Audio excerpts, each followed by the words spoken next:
أعوذ بالله من الشيطان الرجيم بسم الله الرحمن الرحيم لقد كان لسبع في مسكنهم آية جنتان عن يمين وشمال كلوا من رزق ربكم واشكروا له بلدة طيبة ورب غفور فأرزوا فأرسلنا عليهم سيل الأرم وبدلناهم بجنتيهم جنتين ذواتي أكل خمط وأصل وشيء من سدر قليل ذلك جزيناهم بما كفروا وهل نجزى إلا الكفور صدق الله العظيم أما بعد فأعوذ بالله من الشيطان الرجيم بسم الله الرحمن الرحيم سورہ سبا میں نے آیات 15, 16 and 17 تلاوت کی ہیں جہاں اس کا نام مینشن ہے، جہاں وہ قصہ آیا ہے سبا کا.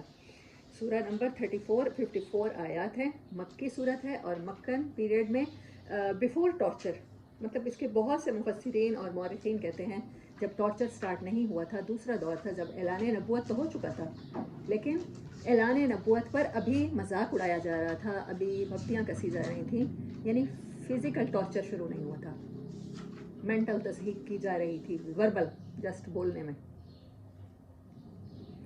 سو یہ ٹائم پیریڈ ہے اس کا، 4th to 5th year of نبوت بنتا ہے جو کہ مے بی.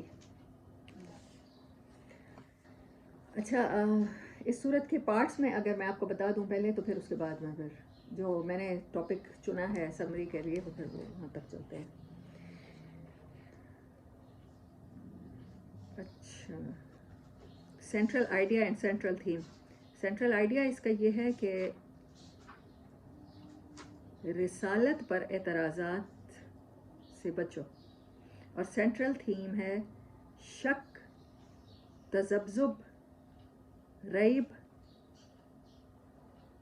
اپنے ایمان کو ان چیزوں سے پاک کر لو.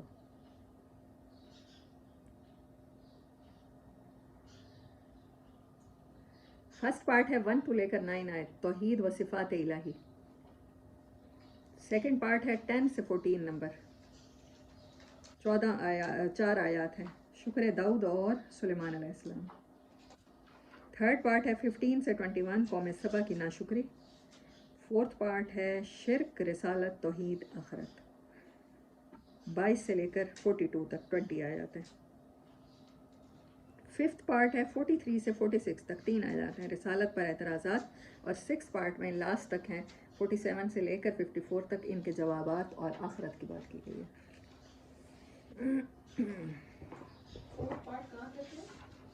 فورتھ پارٹ 42 تک، 42 تک. ہاں دیکھیں میں ابھی بھی سورت کو پہلی آیت سے لے کر آخری پارٹ مطلب آخری آیت تک اس طرح سے آرڈر میں بریک کر رہی ہوں.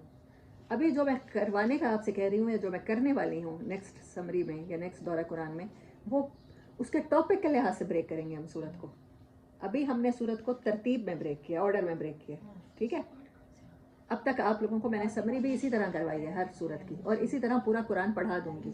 لیکن جو دوسرا نیکسٹ کمنگ ہم قرآن کو ریسرچ کرنا شروع کریں گے وہ ہم ایک ٹاپک کے ساتھ کریں گے.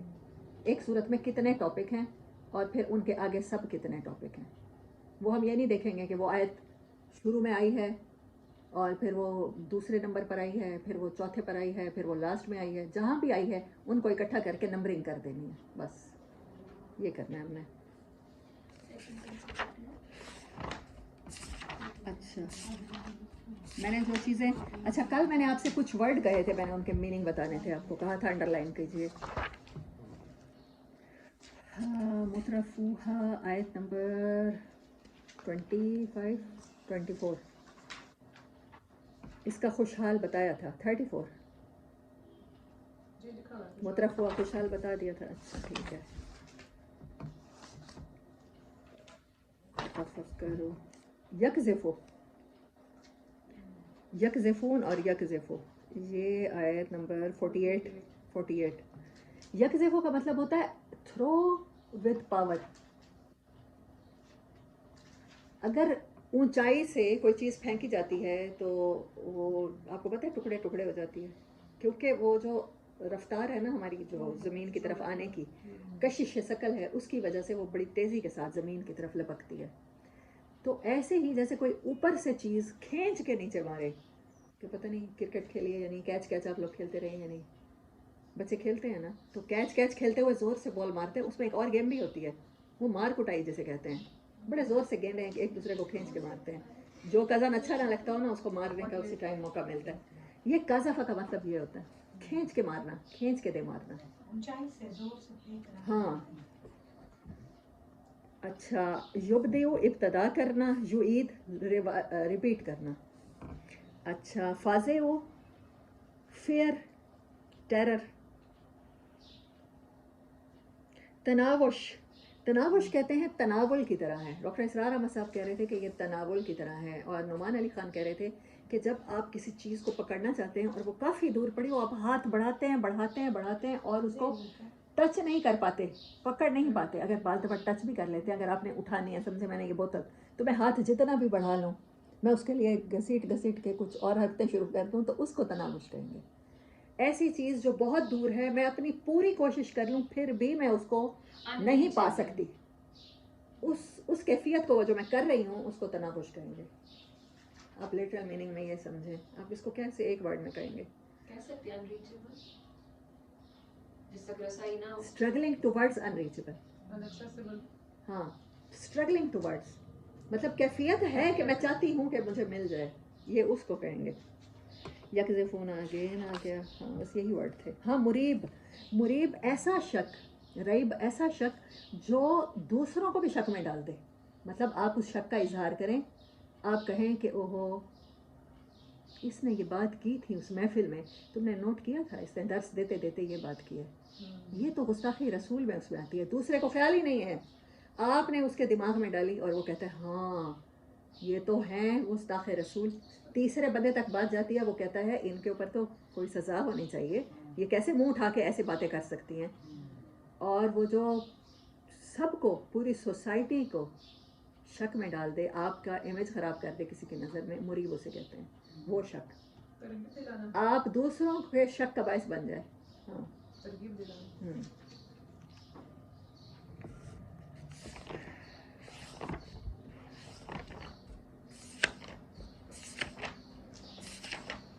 پہلا پارٹ بسم اللہ الرحمن الرحیم. یہ ہو گئے روٹ ورڈز، کیونکہ روٹ ورڈز اگر آ جاتے ہیں نا تو پھر ہاں میشار بھی تھا. میشار اشارہ سے ہی ہے. اشارہ مطلب 10%. میشار 10%، اشارہ 10 کو کہتے ہیں. الحمد للہ الذی لہ ما فی السماوات وما فی الارض ولہ الحمد فی الآخرۃ وہو الحکیم الخبیر. تعریف کے قابل صرف وہی ذات ہے جس کے لیے ہیں آسمان میں جو کچھ ہے اور جو کچھ زمین میں ہے، اور اسی کی تعریف آخرت میں بھی ہونی ہے. وہو الحکیم الخبیر، اور وہ حکمت والا بھی ہے اور خبر رکھنے والا بھی ہے، باصلاحیت بھی ہے. ہم نے ایک صورت میں پڑھا تھا، حضرت سلیمان علیہ السلام جب کسی کو بھیج رہے تھے کچھ لانے کے لیے، تو اس نے ایک بندے نے کہا تھا میرے اندر صلاحیت بھی ہے اور میں امانت دار ہوں، قوی اور امین ہوں، دونوں ہوں. ٹھیک ہے، کیونکہ اگر آپ کے اندر صلاحیت ہے، آپ سب انتہائی بہترین میتھمیٹیشین ہیں، انتہائی بہترین ریسرچر ہیں، لیکن آپ سمجھتے ہیں نعوذ باللہ کہ قرآن پر ریسرچ کرنا ہمارے ٹائم کا ضیاع ہے، تو میں آپ سے ریسرچ کروا ہی نہیں سکتی. اور اگر آپ امانت دار ہیں، آپ ریسرچ کرنا چاہتے ہیں، لیکن آپ نے نہ انگلش پڑھی ہے، نہ اردو پڑھی ہے، نہ کسی کتاب سے، نہ علم سے، دور دور تک آپ کا کوئی واسطہ آج تک نہیں پڑا، لیکن آپ کی نیت ہے، تو آپ کے اندر صلاحیت پیدا تو کی جا سکتی ہے وقت کے ساتھ ساتھ نیت کے مطابق. لیکن ابھی آپ کو وہ ڈیوٹیاں اسائن نہیں کی جا سکتی کہ جہاں جا کر آپ اپنی صلاحیت کے مطابق کام کر سکیں. ریسرچ سینٹر میں سب سے بڑا عہدہ اگر میں آپ کو دے دیتی ہوں تو ظاہری بات ہے وہ ریسرچ سینٹر ناکام ہو جائے گا. تو کوئی بھی کام کرنے کے لیے دو چیزیں ضروری ہوتی ہیں، صلاحیت بھی اور قوت بھی، امانت داری بھی، جس کو قوی اور امین کہتے ہیں. اور حضرت یوسف علیہ السلام نے بھی جب اقتدار مانگا تھا تو انہوں نے یہی بات کی تھی. جب وہ بادشاہ کو خواب سنایا تھا نا، تو یہ باتیں صورت یوسف اور دوسری ابھی میں نے کون سی صورت کہی، صورت نمل میں تھی. حضرت سلیمان علیہ السلام نے جب تخت وہ منگوانا تھا ملکہ سبا کا، ہے نا، تو پھر وہ ایک بندے نے کہا تھا کہ میں قوی بھی ہوں اور امین بھی ہوں، میں لا دیتا ہوں. تو کسی کو رب ایسے نہیں مان لیتے. اللہ تعالیٰ اپنی صفات بتا رہے ہیں, میرے اندر یہ 2 صفتیں ہیں, میں سپیریئر ہوں, اسی لیے مجھے رب مان لو, اسی لیے مجھ پر اعتماد کر لو. اللہ تعالیٰ نے اگر انسان کو کریٹ کیا ہے تو وہ بیٹر نوز کہ ہماری کریشن کو کیا چیز اپیل کرے گی. ہمارے جسم کے اندر جو پانی ہے, جو مٹی ہے, جتنے بھی ایلیمنٹ ہیں, ان کو کیا چیز گریویٹیشنل فورس کے ساتھ اپنی طرف کھینچے گی, لاجک کھینچے گی. یہ سورت کا پہلا ورڈ ہے. اور پھر سورت کے آخر میں جو بات ہوئی ہے میں اسی کے ساتھ سمری کروں گی کہ حکیم ہے, وہ وائز ہے, اس سے بڑا وائز کوئی نہیں ہے, کیونکہ وہ خبیر ہے. یہ دونوں چیزیں ایک دوسرے سے ریلیٹڈ ہیں. کیونکہ وہ باخبر ہے, وہ سب کچھ اس کو پتہ ہے کیا ہو رہا ہے, کیسے انسان بنا ہے, اس کی فارمیشن میں کیا ہے, یہ کیا کر سکتا ہے, کیا نہیں کر سکتا, کیا ایموشنز ہیں, کیا فیلنگز ہیں, اسی کے مطابق اس نے ہماری زندگیاں ایڈجسٹ کی ہیں, تقدیر بنائی ہے, کیونکہ وہ وائز ہے. اسی لیے ہمیں اس پر اعتماد رکھنا ہے. وہ جانتا ہے جو کچھ زمین میں ہے اور جو کچھ آسمان میں ہے, اور جو کچھ آسمان کی طرف چڑھتا ہے اور جو کچھ اس سے اترتا ہے, اور پھر وہ مہربان بھی ہے اور غفور بھی ہے. اور یہ ورڈ پھر اللہ تعالیٰ نے آگے یوز کیا ہے سیکنڈ پارٹ میں, تھرڈ میں. اچھا, یہاں پر آیت نمبر ہے 4, اولئک لہم مغفرۃ ورزق کبیر. اللہ تعالیٰ نے یہ دنیا کی آزمائشیں اور آخرت کا میزان اس لیے قائم کیا ہے تاکہ وہ لوگ جو اپنی زندگیاں اللہ کی مرضی پر گزارتے رہے ہیں ان کو بدلہ دے, اور بدلے میں کیا دے, معافی اور عزت کا رزق دے. آیت نمبر 5, والذین سعوا فی آیاتنا معاجزین اولئک لہم عذاب من رجز علیم. پھر انسانی معاشرے میں کچھ ایسے لوگ بھی ہوتے ہیں جن کی دن رات کی کوشش یہ ہوتی ہے کہ قرآنی احکامات کو, اللہ کی باتوں کو, اللہ کی آیات کو کسی بھی طرح غلط ثابت کر دیں, کسی بھی طرح کہہ دیں یہ جو زبان ہے انگلش یہ انگریزوں کی ہے, یہ جو دوسرے نکاح کی بات ہے یہ یہود و نصارہ کا کلچر ہے. مطلب ان کو جو بن پڑتا ہے نا اللہ کے احکامات کے مقابلے میں کرتے ہیں. اس کو ذہن میں رکھیے گا آیت نمبر 5 کو.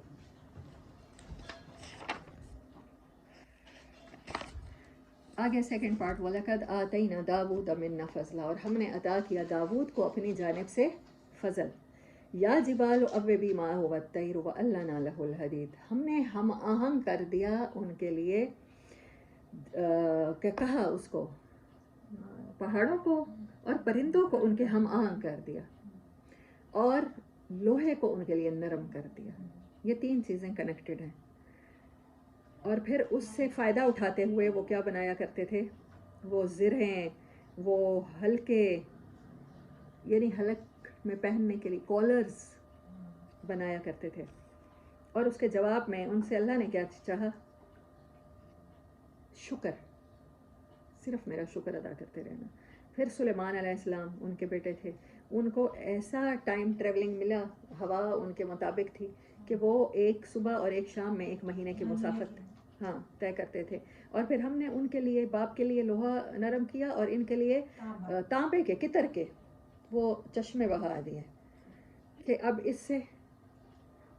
اس سے جنات ان کے آگے کام کرتے تھے. آیت نمبر 11 10 سے سیکنڈ پارٹ شروع ہوتا ہے.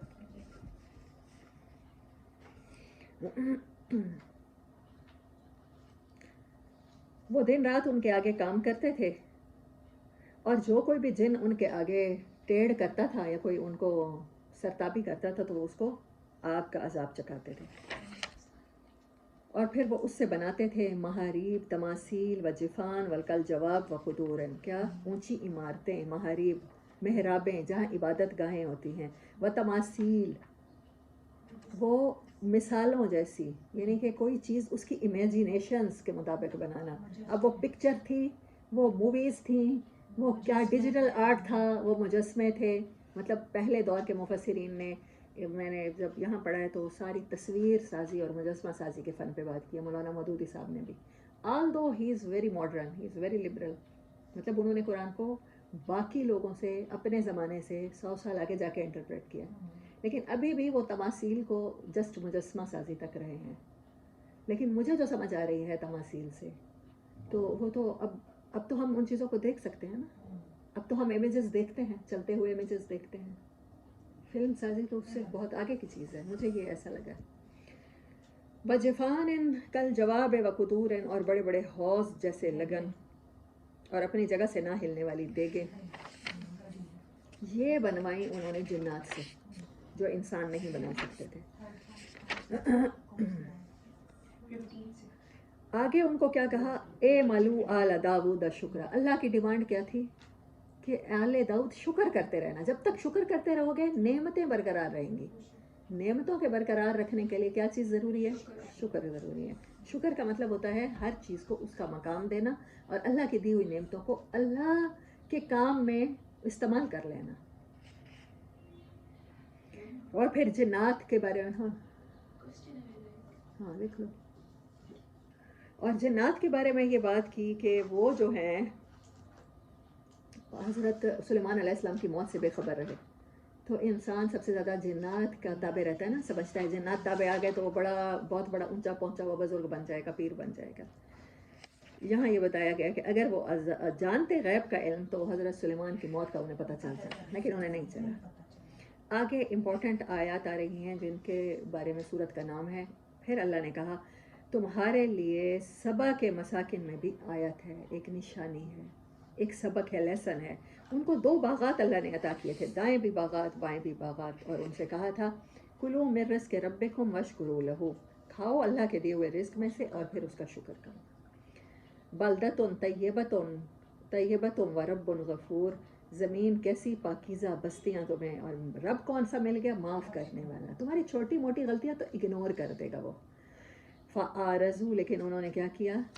اعراض کیا. فَأَرْسَلْنَا عَلَيْهِمْ سَيْلَ الْعَرَمِ وَبَدَّلْنَاهُمْ بِجَنَّتَيْهِمْ، ہم نے ان کے باغات کے اوپر سیلاب چھوڑا، سیلاب بند ٹوٹنے کی وجہ سے آیا، اور پھر ہم نے تبدیل کر دیا ان کے اچھے باغات کو جھاڑ جھنکار کے ساتھ.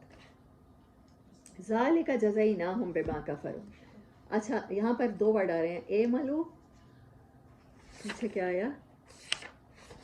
اے ملو آل داود شکرا، شکر کے مقابلے میں نعمتیں بڑھی.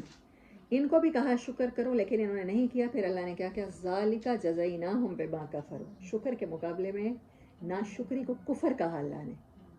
اور ہم ناشکریہ کرتے رہتے ہیں اور ہم کہتے ہیں ہم کافر نہیں ہیں، کافر کوئی اور ہے.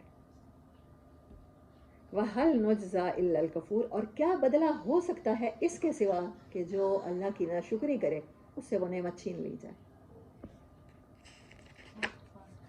اچھا پھر سبا کی بستیوں پر تجارت کا بھی اللہ نے مہربانی کی ہوئی تھی. آگے وہ بات آ رہی ہے. ان کو اللہ تعالیٰ نے برکتیں رکھ دی تھیں. یہ بنتی ہیں یمن سے لے کر فلسطین تک. اس کے درمیان جتنی بھی بستیاں تھیں، جتنی بھی سویلائزیشنز تھیں، اس ٹائم اللہ تعالیٰ نے ان کو سپر پاور کا درجہ دے رکھا تھا. اپنے ٹائم پر اللہ تعالیٰ نے ان پر اتنی نعمتیں کیں کہ ان کے درمیان ایسی چوکیاں کہہ لیں، ایسی بستیاں تھیں فلسطین سے یمن تک کہ یورپ کی ساری منڈی کی چیزیں فلسطین آ رہی ہیں، فلسطین سے پھر یمن آ رہی ہیں. تمام مشرقی ممالک، چائنا ہو گیا، انڈیا ہو گیا، یہ وسطی ایشیا کے ممالک، عرب ممالک ہو گئے، وہاں کی منڈیوں کی ساری چیز یمن جا رہی ہے. دونوں کو انٹر کریکٹ اتنا کر دیا اللہ نے کہا کہ ان کا سفر ہی ختم کر دیا تھا. ان کو کیا پتا ایسی کون سی ٹیکنالوجی ملی تھی، کیونکہ یہاں پر اللہ تعالیٰ نے یہ بات بھی کی کہ حضرت سلیمان علیہ السلام کو یہ ٹیکنالوجی ملی. اسی ٹیکنالوجی کو ہو سکتا ہے انہوں نے ڈسکور کیا ہو، اویل کیا ہو، یا ہو سکتا ہے کوئی اور ٹیکنالوجی ہو. بہرحال یہ اللہ نے کہا ہے اس صورت میں حضرت داؤد اور سلیمان کے بعد، علیہ السلام کے بعد مثال قوم سبا کے لیے کہ وہ بھی ٹیکنالوجی میں بہت بڑے ہوئے تھے. ان کے سفر بھی بہت شارٹ ہو گئے تھے، ٹائم کم لگتا تھا. اب حضرت سلیمان کو بھی ٹائم کم لگ رہا ہے. 1 مہینے کے سفر کا ان کو صبح کا صرف چند پہر لگ رہے ہیں، کچھ گھڑیاں لگ رہی ہیں. تو ہو سکتا ہے these things are interconnected with each other. پھر ان کو جو تجارت، اسی وجہ سے ان کی تجارت بہت فروغ پا رہی تھی. اب وہ کیا کہتے ہیں، وہ ورڈ دیکھیں. فَقَالُوا رَبَّنَا بَاعِدْ بَيْنَ أَسْفَارِنَا، کہنے لگے اے ہمارے پروردگار. آیت نمبر 19. باعد بیننا، دور کر دے. باعد ورڈ 19 نمبر آیت. بین اسفارنا، ہمارے سفروں کے درمیان. ہمیں یہ ترقی اگر اس میں شیئرنگ کرواتے ہیں تو ہمیں یہ نہیں چاہیے. وہ شیئر نہیں کروا رہے تھے ان نعمتوں کو. وَظَلَمُوا أَنفُسَهُمْ، اور انہوں نے اپنے آپ پر ظلم کیا. بین اسفارنا کہہ کر